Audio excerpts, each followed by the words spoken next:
Hello everyone, a very warm welcome on the YouTube channel of Learnify IQ. My name is Meghna Kanodia. As you all know, we are currently covering the topic microorganisms, and we have seen certain things about microorganisms, like we have studied what is microorganisms. Then we have seen the types of microorganisms की कौन-कौन से types होते हैं. जैसे हमने पिछले lecture में जो चीजें कवर की हैं उसका एक क्विक लुक देख लेते हैं कि क्या-क्या चीजें कवर की हैं. तो हमने यहाँ पर वायरस के बारे में कवर किया है.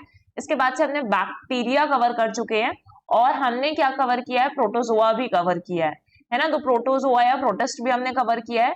और आज जो हम इस लेक्चर में कवर करने वाले हैं दैट इज फंगई. तो फंगई के बारे में हम सारी चीजें देखेंगे कि क्या है, कैसे है, कहाँ पर हैबिटेट्स होते हैं, किस तरीके का न्यूट्रिशन इनके पास, कैसे ये रिप्रोड्यूस होते हैं, ठीक है, यूजफुल फंगई कौन सी है और आपके लिए हार्मफुल फंगस कौन कौन से हैं जिससे अलग अलग तरह की डिसीजेस हो जाती हैं. तो ये सारी चीजें हम इस सेशन में कवर करने वाले हैं.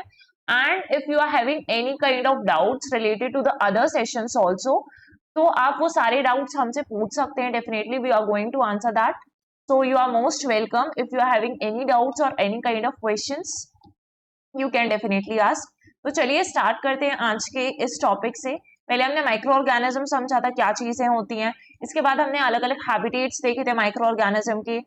इसके बाद से हमने बैक्टीरिया पढ़ना स्टार्ट किया था. बैक्टीरिया कितने टाइप्स के हैं बैक्टीरिया, है ना, उनके शेप के बेसिस में अलग अलग एग्जाम्पल्स देखे हैं. और आप जानते हैं कि आपके जो भी एग्जाम्स है उनके लिए बायोलॉजी काफी इंपॉर्टेंट है, तो इस तरीके के क्वेश्चंस आपके एग्जाम में आ जाते हैं. तो ये सारी चीजें आपके लिए इंपॉर्टेंट है. Kind of structure of bacteria किस तरीके से होता है ना, इसमें बेनिफिशियल यूजेस क्या है बैक्टीरिया के, जनरली जो एप्लीकेशंस होते हैं, यूजेस होते हैं, उनसे क्वेश्चंस बनते हैं. ठीक, इसके बाद आप देखेंगे वायरस. वायरस के बारे में हमने पढ़ा स्टार्ट किया था और हमने सेम प्रोसीजर फॉलो किया यहाँ पर भी कि हमें कैसे पढ़ना है. तो वायरस में भी हमने देखा कि वायरस क्या है, उसकी कैरेक्टरिस्टिक्स देखी, उनका हैबिटेट समझा, फिर स्ट्रक्चर क्या है, किस तरीके से रिप्रोड्यूस करते हैं. तो वायरसेस मेनली हमने देखा था कि होस्ट सेल में जाकर रेप्लिकेट होना चालू होते हैं अपने अंदर, अपने आप में उनका खुद काम नहीं है. जैसे वो किसी होस्ट में जाएंगे तब उनका मेन काम स्टार्ट होता है. इसके बाद हमने देखा कहाँ कहाँ पे यूजेस हैं वायरसेस के. तो वैक्सीन बनाने, वेरोथेरेपी में यूज हो रहा है, फेक थेरेपी है, रिसर्च टूल्स वगैरह में यूज हो रहा है. और उसके बाद हमने देखा कि हार्मफुल इफेक्ट्स भी क्या होते हैं वायरसेस के, कौन कौन से डिसीजेस हैं. तो डिसीजेस भी आपके लिए काफी इंपॉर्टेंट है पढ़ना, कि आपको पता होना चाहिए कौन से डिसीज किस वायरस से हो रही है, किस पैथोजन से हो रही है, ये चीज आपको होनी चाहिए. इसके बाद लास्ट जो हमने सेशन देखा था उसमें हमने प्रोटोजोआ के बारे में कवर किया था. तो यहाँ पर हमने प्रोटोजोआ कवर कर लिया था कि प्रोटोजोआ में कौन कौन सी चीजें हैं, यूकेरियोट्स होते हैं, प्रोकैरियोट्स होते हैं, ये सारी चीजें पढ़ी थी हमने. और फिर हमने वही सब देखा था, स्ट्रक्चर कैसे है, टाइप्स ऑफ प्रोटोजोआ क्या है, हार्मफुल है कि नहीं है ना. और उनसे होने वाले हमने डिसीजेस भी पढ़े थे, मेनली पैरासाइट्स की, पैरासिटिक डिसीजेस कौन कौन सी है. तो चलिए आज के टॉपिक में हम स्टार्ट करने वाले हैं. जो आज का सेशन है उसमें हम कवर करने वाले हैं फंगई के बारे में. And it is going to be interesting for you all, क्योंकि बहुत सारी चीजें हैं जो आपने आप आसपास ऑब्जर्व की होती हैं. बस आप जब उसे पढ़ते हैं ना तो आप उसको और डीपली समझने लगते हैं कि हाँ ये चीज तो हमने पढ़ी है, अब हमें सामने दिखाई दे रही है. तो उस तरीके की चीजें आज के सेशन में भी हम देखने वाले हैं. तो चलिए स्टार्ट करते हैं आज के मेन टॉपिक से. अब यहाँ पर हम बात कर रहे हैं फंगई की. फंगई क्या है, तो fungi is a type of micro organisms. ये खुद क्या है, एक माइक्रो ऑर्गेनिज्म है. पहली चीज तो ये हो गई, और ये कॉमन चीज है, ये तो आपको पता है कि माइक्रो ऑर्गेनिज्म है, ठीक है. लेकिन अब ये जो माइक्रो ऑर्गेनिज्म है ना, ये कैसा हो सकता है, फंगई यूनिसेलुलर भी हो सकता है और it can be multi cellular, है ना. जब हम बोल रहे हैं कि यूनिसेलुलर है तो हम क्या बात करें कि इसमें सिर्फ सिंगल सेल ही प्रेजेंट होगा. तो सिंगल सेल का प्रेजेंस हो गया कि एक सेल है और वही एक इकलौता सेल जो है वो पूरे फंगई के लिए, जिस भी टाइप का फंगई है, सारे फंक्शंस परफॉर्म करके दे रहा है. लेकिन जब हम कह रहे हैं मल्टी सेलुलर है, मीन्स इसमें बहुत सारे सेल हैं, तो मल्टी सेल्स है, मल्टीपल सेल्स है. और ये मल्टीपल सेल्स जो हैं, अलग अलग सेल्स जो हैं, एक फंगई को अलग अलग फंक्शंस परफॉर्म करके दे रहे हैं, जो उसका काम आसान बना देते हैं एकदम, ठीक है. तो ये हो गया. इसके बाद दूसरी चीज आप देख लीजिए कि फंगई किस में आते हैं, यूकेरियोट्स में आते हैं. अब आप बोलेंगे मैम यूकेरियोट्स और प्रोकैरियोट्स तो एक बार रिवाइज करवाना है. तो यहाँ पर आप देखिए कि मैं आपको बता दूं, यूकेरियोट्स हैं और दूसरी तरफ है आपके प्रोकैरियोट्स. होते क्या है, यूकेरियोट्स जो होते हैं ऐसे ऑर्गेनिजम्स होंगे जिनके पास एक वेल डिफाइंड न्यूक्लियस है ना, जिसके आसपास न्यूक्लियर मेम्ब्रेन है और प्रॉपर ऑर्गेनल्स भी प्रेजेंट है. जितने भी सेल ऑर्गेनल्स है वो प्रॉपर तरीके से प्रेजेंट है, उसमें अपना अपना अलग अलग मेम्ब्रेन है तो ये होते हैं यूकेरियोट्स। इसके एग्जांपल्स में हमने देखा था कि एनिमल्स में आ जाते हैं, आपके प्लांट्स यूकेरियोट्स में आ जाते हैं, और आपका फंगई भी यूकेरियोट्स में आ जाता है। तो आज फंगई है तो फंगई भी क्या है, एक यूकेरियोट ही है, आप ये फैक्ट भी याद रखेंगे। इसके बाद से प्रोकैरियोट क्या होते हैं, तो प्रोकैरियोट्स में हमने ये पढ़ा था कि ऐसे यूनिसेलुलर ऑर्गेनिज्म होते हैं जिनमें ना तो वेल डिफाइंड न्यूक्लियस प्रेजेंट है, ना ही न्यूक्लियर मेम्ब्रेन होगी, और उसके जो बाकी के ऑर्गेनल्स हैं उन ऑर्गेनल्स में भी क्या नहीं प्रेजेंट होगा, कोई वेल डिफाइंड मेम्ब्रेन नहीं प्रेजेंट होगी। तो ये क्या हो जाते हैं, प्रोकैरियोट्स होते हैं। तो ये दोनों चीज आपको याद रखनी है। इसमें मेनली आपका बैक्टीरिया जो हमने पढ़ा था वो प्रोकैरियोट्स में आता है, ठीक है। बैक्टीरिया प्रोकैरियोट्स में आ गया, आर्के प्रोकैरियोट्स में आ गए, तो ये सारी चीजें हैं। अब देखिए कि जो ऑर्गेनिजम्स किंगडम फंगई में पाए जा रहे हैं ना, उनके पास एक प्रॉपर सेल वॉल होता है and they are omnipresent. Omnipresent का मतलब ये होता है कि हर जगह प्रेजेंट होंगे, एनीवेयर, ठीक है, एनीवेयर। मेनली ये जो टर्म है ना, ऐसे स्पिरिचुअलिटी के यूज होता है, भगवान के लिए यूज होता है कि भगवान हर जगह प्रेजेंट है, ओमनी प्रेजेंस हम बोलते हैं। तो उसी तरीके का टर्म है कि जब ओमनी प्रेजेंट यूज कर रहे हैं तो मतलब हर जगह प्रेजेंट है। And they are classified as heterotrophs, ठीक है। हेटरोट्रॉप्स अभी हम इसके जब न्यूट्रिशन पढ़ेंगे तभी हम इसको पढ़ेंगे अच्छे से कि कैसे क्लासिफाई किए गए। The study of fungi is called mycology. जो भी इसके बारे में पढ़ रहा है माइकोलॉजी होती है स्टडी, एंड जो इस बारे में पढ़ रहा है जो साइंटिस्ट बायोलॉजिस्ट होगा मेनली, उसे क्या कहेंगे, माइकोलॉजिस्ट कहेंगे। तो ये टर्म आपको याद रखना है कि क्या क्या कहा जाता है। आप प्रेजेंट कहाँ पर होंगे, तो हर जगह प्रेजेंट होंगे, है ना। बहुत सारी जगह में आपको दिखेगा कि काफी सारी जगह, ऐसा कोई स्पेसिफिक नहीं है कि यहीं पर फंगस हो सकती है, लेकिन हाँ हम देखेंगे मॉइस्ट प्लेसेस में ज्यादातर ये पाए जाते हैं, ठीक। तो अगर आपको कुछ भी चीज आपने बाहर छोड़ दी है, ऐसा ब्रेड था आपका, है ना, ब्रेड है जो खाने वाला ब्रेड होता है, उसको आपने काफी देर तक बाहर रख दिया है, तो मॉइस्ट कंडीशंस के कारण क्या होता है, उसमें आपको फंगस दिखने लगेगा। तो पहली चीज है। इसके अलावा आप बाहर जाके मशरूम्स देख रहे हैं, तो मशरूम्स भी क्या है, फंगस है। जो आप मशरूम खाते हैं दैट इज फंगस, फंगई है वो। जो ईस्ट सेल्स हैं वो भी क्या है, फंगई है। तो ईस्ट सेल का जो प्रोडक्शन मतलब कहाँ पर यूज होते हैं, तो जो बियर है, बियर के प्रोडक्शन में यूज होते हैं ईस्ट सेल्स। और अगर आप देखेंगे ब्रेड हो गया, मशरूम्स हो गए, ईस्ट सेल्स हो गया, तो यहाँ पर क्या दिख रहा है कि सारे के सारे मॉइस्ट कंडीशन में ही है। तो मेनली आप ये बोल सकते हैं कि fungi are mostly grown in moist condition, moist condition में ही होते हैं, है ना। इसके बाद से देखिए कुछ कुछ फैक्ट्स हम देखने वाले हैं यहाँ पर, और वो फैक्ट्स मैं आपको बताती हूँ। जैसे फर्स्ट तो ये फैक्ट हो गया कि फंगस में क्लोरोफिल नहीं प्रेजेंट होता है। तो आप ये भी फैक्ट याद रखेंगे कि they lack chlorophyll, green colour के नहीं दिख रहे हैं ना, मतलब क्लोरोफिल पिगमेंट नहीं है। और अगर क्लोरोफिल पिगमेंट नहीं प्रेजेंट है, इसका ये मतलब है कि वहां पर कोई भी फोटोसिंथेसिस का प्रोसेस नहीं हो रहा है।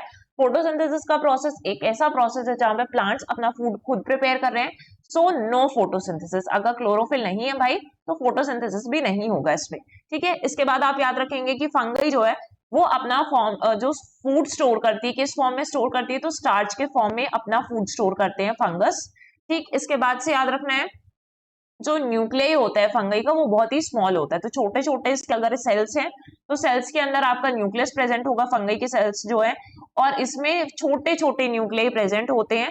और इसके एग्जाम्पल्स में आप देख सकते हैं मशरूम्स आते हैं, मशरूम्स सबने खाया होगा आई होप।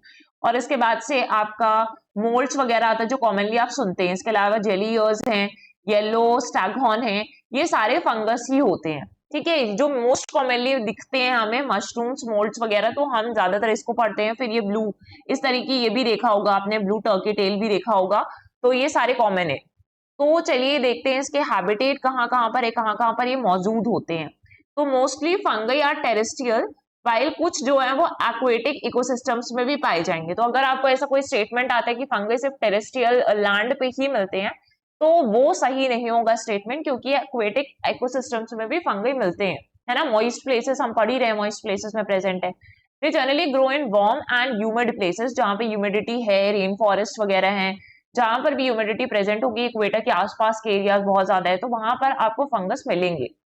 इसके बाद आप देखिए टेरेस्ट्रियल फंगई जो लैंड में पाए जाते हैं वो कहाँ कहाँ पर, इनहेबिटिंग डंग, है ना, डंग में होंगे। इसके बाद से बाग्स वगैरह में ग्रो करेंगे, जो पेड़ की छाल वगैरह इस तरीके से आपने देखे भी होंगे। और वुड वगैरह में भी ग्रो करते हैं। तो लकड़ियां पड़ी हुई है उसमें फंगस लग जाता है ऊपर ऊपर, और इस तरीके से ये सारे हैबिटेट्स आपने जनरली देखे हैं फंगई के कि कहाँ कहाँ पे प्रेजेंट होते हैं। इसके बाद हमें क्या चीज देखनी कि स्ट्रक्चर कैसा दिखता है इसका, फंगस दिख कैसा रहा है, तो स्ट्रक्चर पर आ जाते हैं, है ना। स्ट्रक्चर पे अगर हम आएंगे तो ये कैसे होते हैं, they can be either single celled और मल्टी सेलुलर, हमने ये चीज पढ़ी, या तो एक ही सेल होगा या बहुत सारे सेल्स भी हो सकते हैं। फिर फंगई में एक लॉन्ग थ्रेड लाइक स्ट्रक्चर होता है, और ऐसे जो थ्रेड लाइक स्ट्रक्चर्स होते हैं उसको हम क्या बोलते हैं, हाइफे बोलते हैं। हाइफे बोलते हैं स्ट्रक्चर को।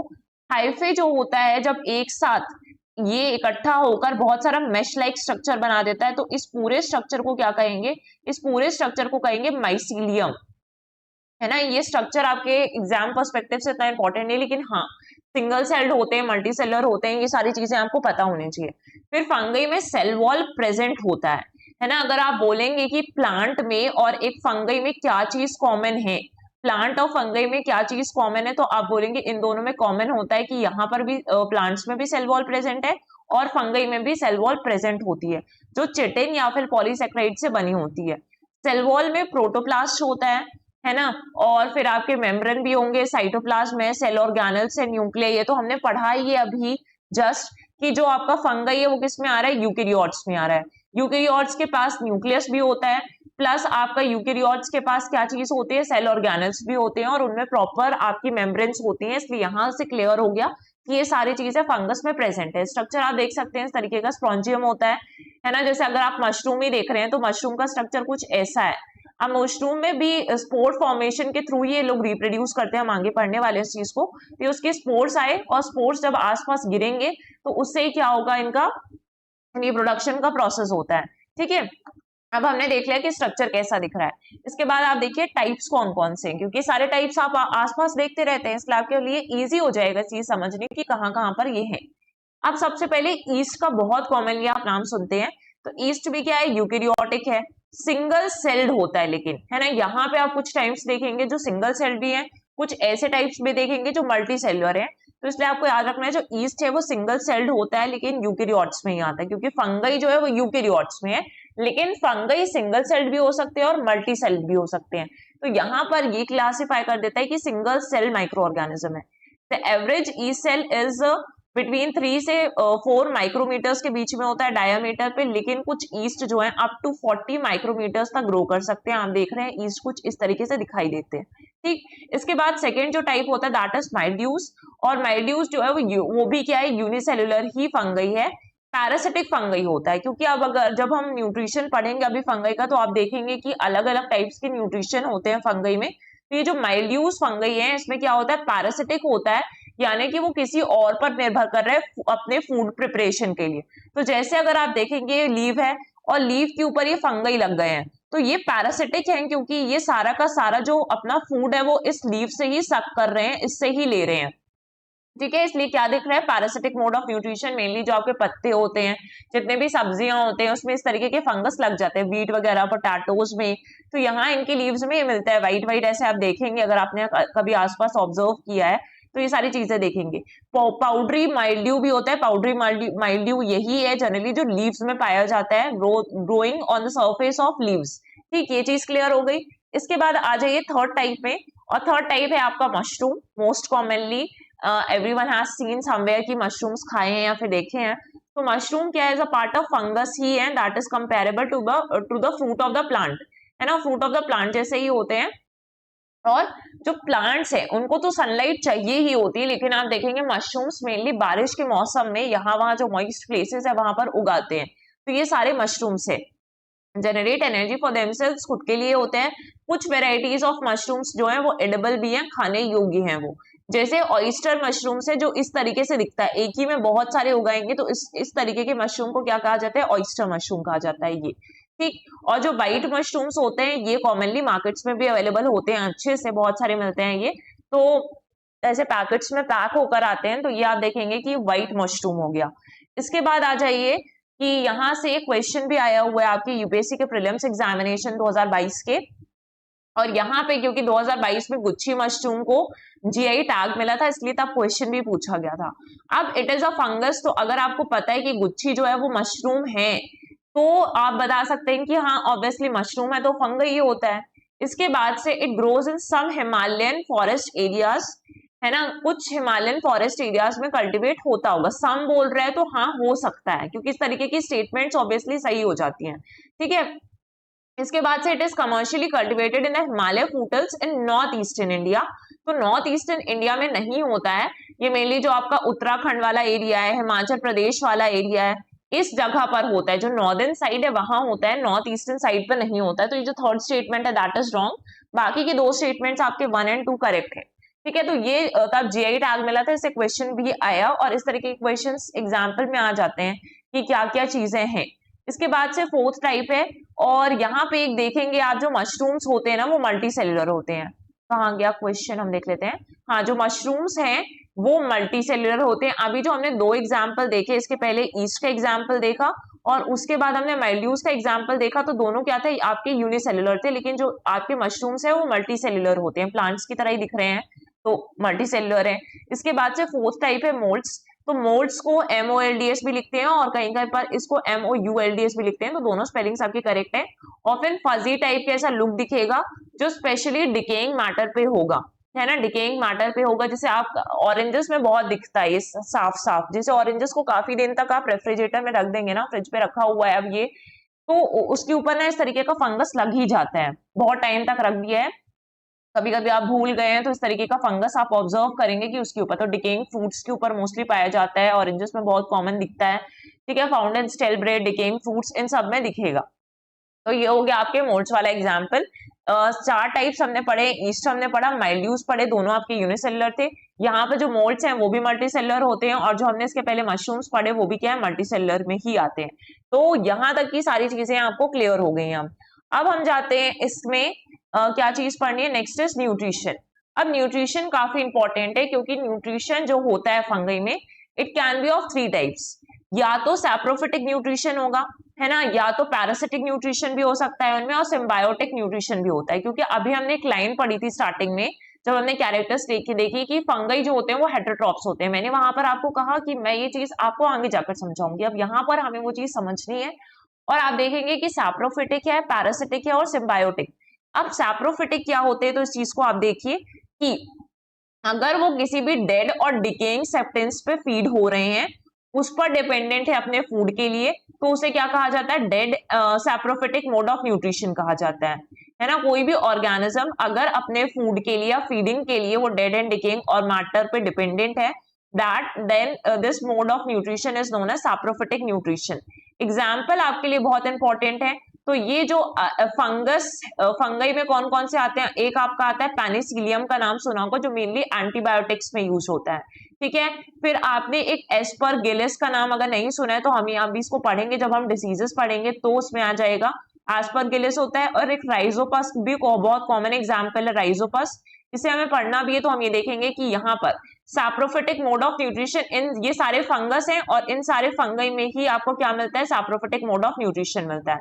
इसके बाद आ जाइए पैरासिटिक। आप बहुत अच्छे से जानते हैं पैरासिटिक मतलब होता है ऐसे फंगई जो ऑब्टेन करते हैं अपना न्यूट्रिशन दूसरे लिविंग ऑर्गेनिजम्स पे डिपेंड होकर। जैसे अभी हमने माइल्ड्यूज का एग्जाम्पल पढ़ा कि वो पत्तों के ऊपर प्रेजेंट है, तो वो क्या होगा, पैरासिटिक, आपके पैरासिटिक फंगई हो गए, ठीक। तो ये इसका एग्जाम्पल आप यहाँ पे लिख सकते हैं कि माइल्ड्यूज इसका एक एग्जाम्पल है। इसके बाद आप देखेंगे थर्ड है सिम्बायोटिक रिलेशनशिप। तो ये एक इंटरडिपेंडेंट रिलेशनशिप होता है दूसरी स्पीशीज के साथ। अगर दो स्पीशीज आपस में जुड़ी हुई हैं, एक दूसरे से कनेक्टेड हैं, तो मतलब इनको आपस में क्या होगा, म्यूचुअल बेनिफिट होगा, कि यहाँ पर ये इसके लिए पूर्ति कर रहा है चीजों की और यहाँ पर ये इसके लिए। तो इसके लिए कॉमन एग्जाम्पल है आपका लिचिन और माइक्रोहिजा है। तो हम इन दोनों एग्जाम्पल्स को देखने वाले हैं because these are the important examples. तो इस चीज को हम समझ लेते हैं कि लिचिन हम देखने वाले हैं और इसके बाद हम देखने वाले हैं ये। तो let's take a new slide और इसमें हम देख लेते हैं यहाँ पर कि किस तरीके से चीजें हैं। तो अगर आप देखेंगे सिम्बायोटिक रिलेशनशिप में लिचिन का एग्जाम्पल देखेंगे, तो लिचिन क्या होता है कि यहाँ पर एक एल्गी होगा, ठीक है, और यहाँ पर क्या होगा, एक फंगई प्रेजेंट होगा। तो अगर एल्गी देखेंगे और फंगई देखेंगे यहाँ पर, तो एल्गी जो होता है वो किस कलर का होता है, ग्रीन कलर का होता है। अगर ये ग्रीन इन कलर है तो ऑब्वियसली इसके पास पिगमेंट प्रेजेंट है और ये अपने तरीके से फूड प्रिपेयर कर सकता है, तो उसके पास कैपेबिलिटी है कि ये फूड प्रिपेयर कर लेगा, और फूड कैसे प्रिपेयर करेगा, with the help of photosynthesis के प्रोसेस की हेल्प से। ठीक, ये चीज क्लियर हुई। इसके बाद अगर फंगस है तो फंगई जो है वो नॉन ग्रीन कलर का होता है। अभी हमने देखा ग्रीन कलर का तो नहीं था वो, तो किस कलर का था, नॉन ग्रीन कलर का था। अब यहाँ पे ये फूड प्रिपेयर नहीं कर पाएगा, तो ये क्या करता है, वाटर एंड मिनरल को ऑब्जर्व कर लेता है और एब्जॉर्ब कर लेता है, सॉरी, तो वाटर एंड मिनरल को एब्जॉर्ब कर लेता है, और वाटर एंड मिनरल्स जैसे ही लेगा सॉरी, सराउंडिंग से एब्जॉर्ब कर लेगा। तो इसने एब्जॉर्ब कर लिया सराउंडिंग से। अब इन दोनों के बीच में एक्सचेंज हो जाएगा कि भाई एल्गे तेरे पास फूड है तो तू मुझे फूड प्रिपेयर तूने तो कर ही लिया, मुझे दे दे। और एल्गी जो है फंगई को बोलेगा कि तूने वाटर एंड मिनरल्स तो एब्जॉर्ब कर ही लिया आसपास की जगह से, तो तू मुझे दे दे।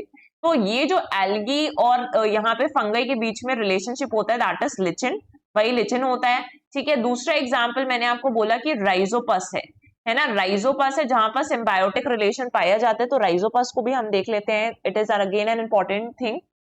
तो जो रूट्स ऑफ प्लांट्स होते हैं, ऐसे करके रूट्स ऑफ प्लांट है, बहुत सारे रूट्स निकले हुए हैं, और यहाँ पर ही प्रेजेंट है आपका राइजोपस। ठीक है, तो आप देखिए सबसे पहले राइजोपस के बारे में नहीं, सॉरी, हम किसके बारे में पढ़ रहे हैं, माइक्रोहिजा के बारे में पढ़ रहे हैं, तो माइक्रोहिजा के बारे में पढ़ रहे हैं, ये चीज करेक्ट कर लीजिएगा। ठीक है, अब ये देखिए, अब माइक्रोहिजा फंगई है यहाँ पर, और ये फंगई और इसके साथ हम किसका रिलेशनशिप देख रहे हैं, जो रूट्स ऑफ प्लांट्स है उसका रिलेशनशिप देख रहे हैं। तो रूट्स ऑफ प्लांट्स हैं या फिर क्रॉप्स हो सकते हैं, और क्रॉप्स है। ठीक है, मेनली ये प्रेजेंट होता है और काफी यूजफुल भी होता है। तो यहाँ पर आप देखेंगे कि माइक्रोहिजा फंगई क्या करेगा, फंगई का काम ही है कि यहाँ पर भी उसने वाटर एंड मिनरल एब्जॉर्ब किए थे, यहाँ पर भी वो क्या करेगा, वाटर एंड मिनरल एब्जॉर्ब कर लेगा। जो रूट है, रूट ऑफ द प्लांट्स क्या है, वो फूड में प्रिपेयर हो ही रहा है, तो फूड तो पूरे पेड़ में प्रिपेयर होता है, फूड वहां पर आ ही रहा है। तो अब ये लोग एक्सचेंज कर लेंगे इस तरीके से, इसने इसको दे दिया और इसने वाटर एंड मिनरल्स इसको दे दिया, इसलिए दोनों के बीच में क्या दिख गया, हमको रिलेशनशिप दिख रही है यहाँ पे। ठीक, और यहाँ पे जो माइक्रोजा फंगई है वो जनरली इस रूट्स में ही प्रेजेंट होती हैं, ताकि इनके बीच में अच्छा खासा रिलेशनशिप एस्टैब्लिश हो, और ये दोनों आपस में सिम्बायोटिक रिलेशन फॉर्म करके आपस में ही म्यूचुअल बेनिफिट मिल जाए इनको। अब जो माइक्रोहिजा है वो यूज होता है जो प्रोडक्टिविटी, वीट और वगैरह अदर क्रॉप्स वगैरह है उनकी प्रोडक्टिविटी बढ़ाने में माइक्रोहिजा फंगई का यूज किया जाता है। माइक्रोहिजा जो होता है वो वाटर एब्जॉर्प्शन को काफी बढ़ा देता है प्लांट्स में, और जो सॉल्ट इफेक्ट है सॉइल का, क्योंकि सॉइल में सॉल्ट भी प्रेजेंट होता है, तो इसलिए अगर वाटर को बढ़ा देगा तो सॉइल के इफेक्ट को कम कर देता है माइक्रोहिजा फंगई। और माइक्रोहिजा के अगर प्रेजेंट है कहीं पर भी तो इन्फेक्शन जो चांसेस होते हैं रूट्स में वो भी कम हो जाते हैं, क्योंकि प्रोटेक्शन प्रोवाइड कर रहा है एक तरीके से, तो वहां पे इन्फेक्शन के चांसेस भी कम हो जाते हैं। तो ये सारे इंपॉर्टेंट फैक्ट थे आपके माइक्रोहिजा और लिचिन दोनों ही किसके एग्जाम्पल है, सिम्बायोटिक के, और यहाँ पे देखेंगे दोनों में आपका फंगई तो है ही। तो ये हो गया आपका मोड ऑफ न्यूट्रिशन, जहां पर एक फंगई का जो मोड ऑफ न्यूट्रिशन है वो सैप्रोफिटिक भी हो सकता है, पैरासिटिक भी हो सकता है, सिम्बायोटिक भी होता है, and these are all kinds of heterotrophic nutrition. इसके बाद से आ जाते हैं रिप्रोडक्शन में।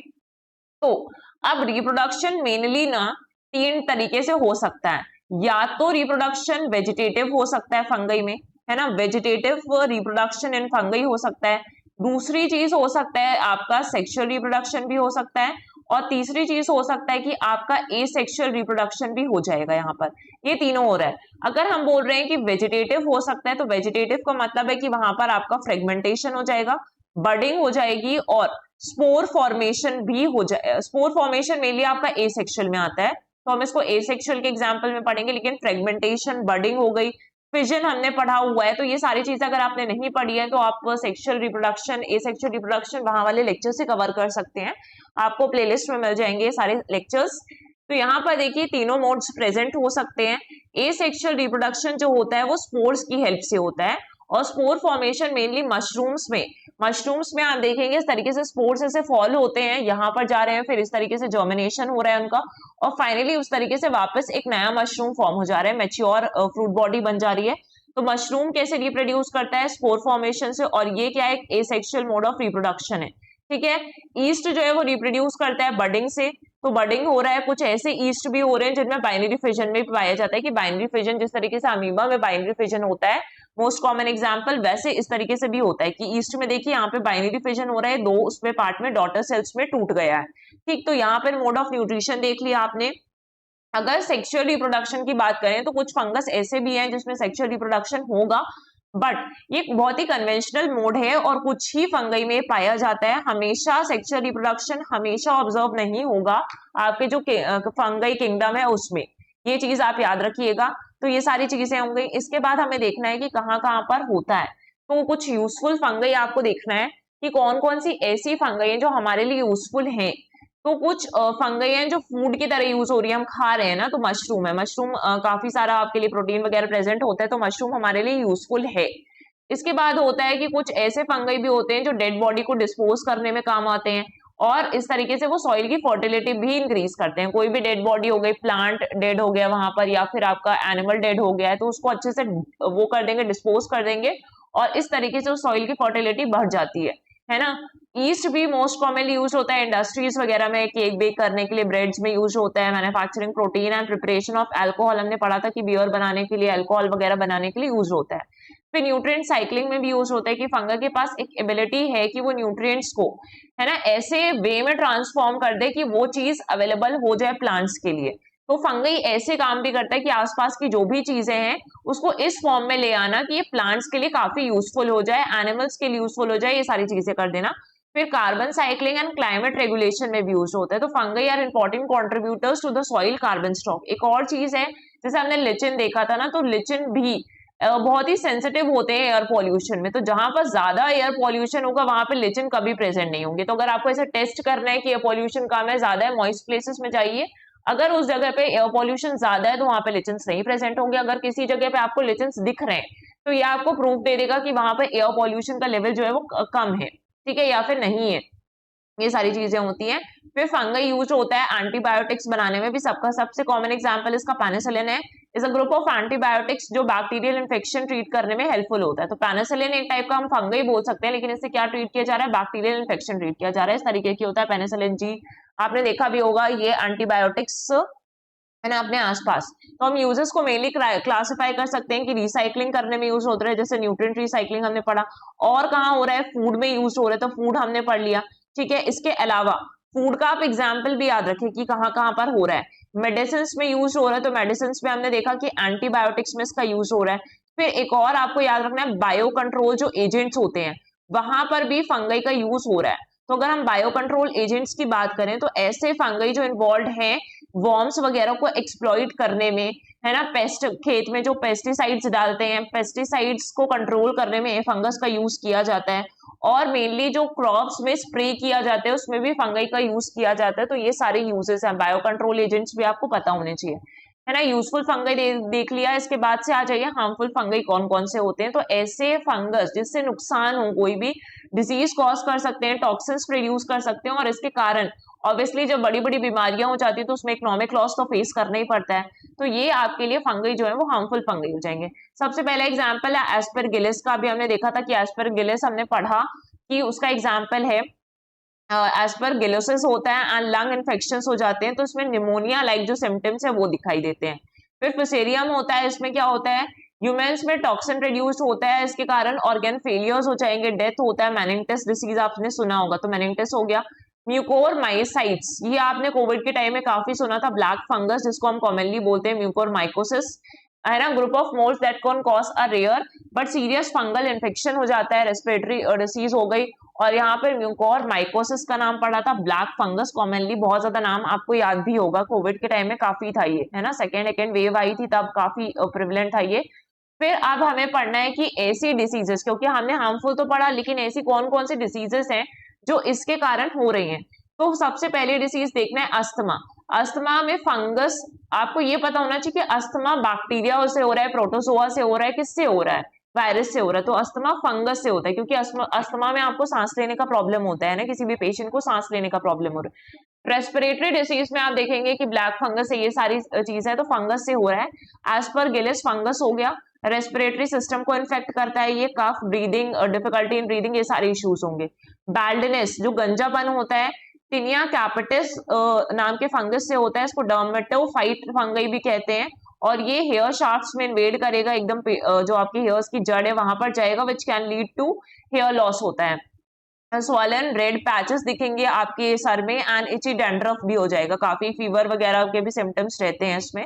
इसके बाद एथलीट्स फुट, तो एथलीट्स फुट जो होता है वो फंगस का नाम क्या है, डर्मेटोफाइट्स है। पैरों के बीच में, टोज के बीच में इन्फेक्शन हो जाता है, मेनली बारिश के टाइम पर ये काफी हो जाता है, पैर एकदम मॉइस्ट जगह पर रहते हैं अगर, तो हो जाते हैं, ठंड वगैरह में भी हो जाता है। Soft part of the skin को इफेक्ट करता है, मोस्टली टोज के बीच में होता है, इचिंग होगी, बर्निंग होगी, सेंसेशंस, ऐसी चीजें होती हैं।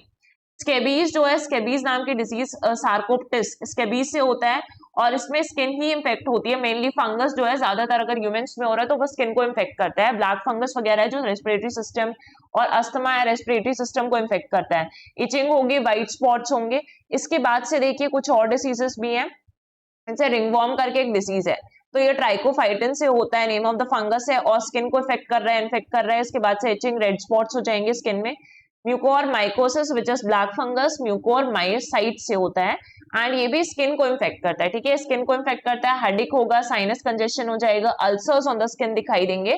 तो इसलिए म्यूकोर माइकोसिस याद रखना है कि म्यूकोर मायोसाइट से हो रहा है, एंड म्यूकोर मायोसाइट्स, देखिए म्यूकस हमने माइकोलॉजी पढ़ा है ना, तो माइकोलॉजी जो है आपकी हमने पढ़ा वो फंगस की स्टडी को कहा जाता है, इसलिए यहां से याद रखिएगा कि जो म्यूकोर है वो भी क्या है, फंगस का ही एग्जाम्पल है, इसलिए म्यूकोर मायोसाइट्स जो है उससे म्यूकोर माइकोसिस यानी कि ब्लैक फंगस हो रहा है। बाकी कुछ इंपॉर्टेंट, अस्थमा वगैरह इंपॉर्टेंट है, ठीक है। इसके बाद से आपका बैल्डनेस है, एथलीट्स फुट इंपॉर्टेंट है, तो ये सारी इंपॉर्टेंट चीजें हैं, और सारी चीजें हमने कवर कर लिया है यहाँ पर। फंगस हो गया, मेनली आपका माइक्रो ऑर्गेनिज्म सब एड हो गया। इसका पीडीएफ जो है ना, आप इस सेशन के लिंक होगा डिस्क्रिप्शन में, वहां से डाउनलोड कर लीजिएगा और उसके बाद से रिवाइज कर लीजिएगा।